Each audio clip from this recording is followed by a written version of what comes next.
they've got blood on their hands. I'm not a medical professional, I'm not a lawyer, I've never deemed to be an expert on anything. I'm just a mum who's lost a son, and hearing the utter disregard for safety, for the public, the inability to do their jobs properly. I mean, these are highly qualified people, these are key medical decision makers, so they have to hold accountability for what they've done. I'm here at the spot where 2 students were brutally stabbed to death by Calocane, as a report today revealed mental health teams missed a string of chances to stop him by downplaying risk assessments 8 times. They eventually lost track of him, but instead of agitating to find him or notifying police, they simply took him off the books by discharging him without any plan to police him. Just 9 months later, he ambushed students Barnaby Webber and Valdo Calocane, both 19. A school caretaker here code 65. In many senior positions, if you do something wrong, then you're held to account, be that financially, in ever which way it is in a business. And I think it has to be the same for people in levels of authority and levels of senior decision making. If you get it so wrong, of course people have to learn, of course people make mistakes, but there's a difference between training mistakes and just sheer negligence. And those individuals who have not yet been named, but we will be calling for any medical professionals, as well as within the police forces that have missed opportunities and failed, they have to take accountability, because yes, it might be catastrophic or difficult for them in a work scenario, but they've still got their lives, and I've lost my son, and there's nothing more catastrophic than that. Even if they've just done the basics of what they're expected to do, then he would have had the appropriate treatment. A report by the Care Quality Commission has found there was no single point of failure, but a series of errors, omissions and misjudgments in all these areas. On the back of the report, the Watchdog's head investigator thought more needed to be done to provide better protection for the public in the future. Dr. Sanjoy Kumar, Grace's dad, said the trust shared information on Calocane with the victims' families, but made no mention he could become a killer, because they knew the families would have gone nuts. The dad said he was absolutely disgusted the trust had chosen to simply discharge Calocane, adding, it was totally the wrong decision. He said, they decided he was a problem, so in the end they just washed their hands of him and put a killer in our community. The family also pointed to repeated citing in the report of Calocane's failure to take his medication as proof he should have been tried for murder. Calocane was allowed the lesser plea of manslaughter in January after claims he had drug-resistant schizophrenia.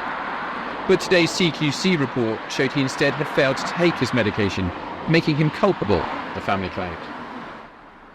Dr. Kumar has demanded every medic who saw Calocane should face individual action.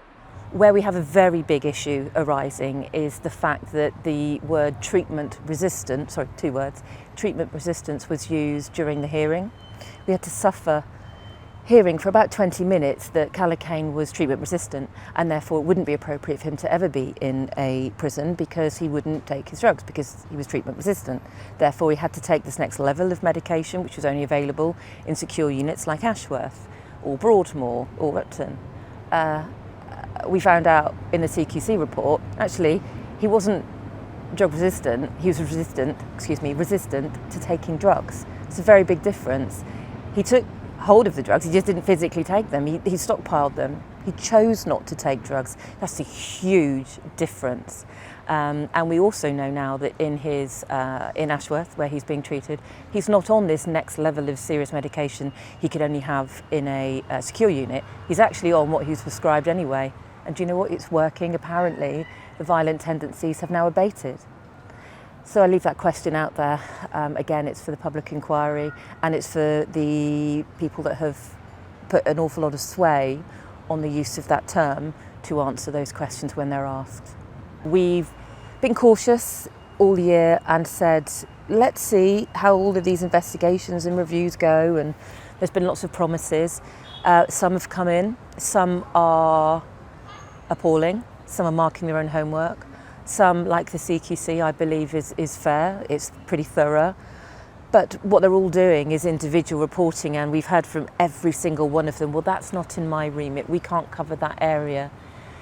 So when you want a holistic set of proper answers to challenging questions, I think an inquiry, a proper public inquiry, judge-led, statutory inquiry is the only answer. And we've had the confirmation from the Attorney General that will happen, and now we need to make sure that that's followed through. You have to go to the top to feed it down, to funnel down, and you can't get any higher than our government. The people that run our country, the people that run our services, particularly all of the public services, and so much needs fixing. I don't need to, and I can't, I'm not a politician, detail it all, but public safety has to come first. And that's where the NHS is failing, I believe. But it's not just the NHS. Other agencies are failing, multi-agency, crossovers are failing, so it all has to change. But I think if you put public safety first, and is this in the public interest to keep everybody safe, so that people can send their children to holiday clubs, people can put their children on buses to go to school. I could send my son to university, I could send my youngest son in only 2 years' time to university. I never thought for a second that Barnaby would be at risk of something like this. I thought he would maybe get stupidly drunk, do something silly, I don't know, drugs or altercations. I never thought he'd be walking home and someone would be hiding in the bushes to murder him. Walk a mile in my shoes, maybe even walk a minute in my shoes, and I think that you can see the damage that failures make on a family, on a community. To know it's not fit for purpose. But that doesn't mean we can't have hope that it can be. I don't want to be all negative all of the time, and I don't want to come across as ranty or unreasonable. But if it's the last thing I do on this earth, the people that failed my son and Grace and Ian will be held to account. They will.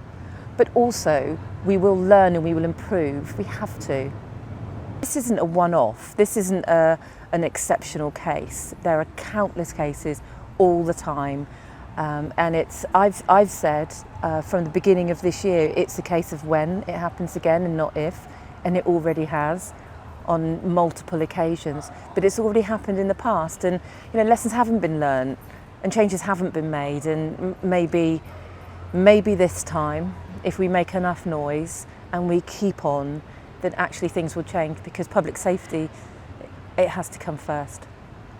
There has to be proper accountability now for decision making in the future, for points in the future where I know already the mental health trusts across the UK have been instructed to not release people who are in a condition like Valdo Calocane without a full risk assessment. But look what we've lost in order for that one change to happen. Do you know what? That probably took one email from somebody senior, the health secretary, and then below. It just goes to show that you can make change. It's endemic, there's systemic failures, and it's going to take an awful lot to fix it, but you have to start somewhere. A spokesman for Nottinghamshire Healthcare NHS Foundation Trust, the subject of the report, said, "We acknowledge and accept the conclusions of this report and have significantly improved processes and standards since the review was carried out. Reports into police conduct around the Calocane investigation have still yet to be published."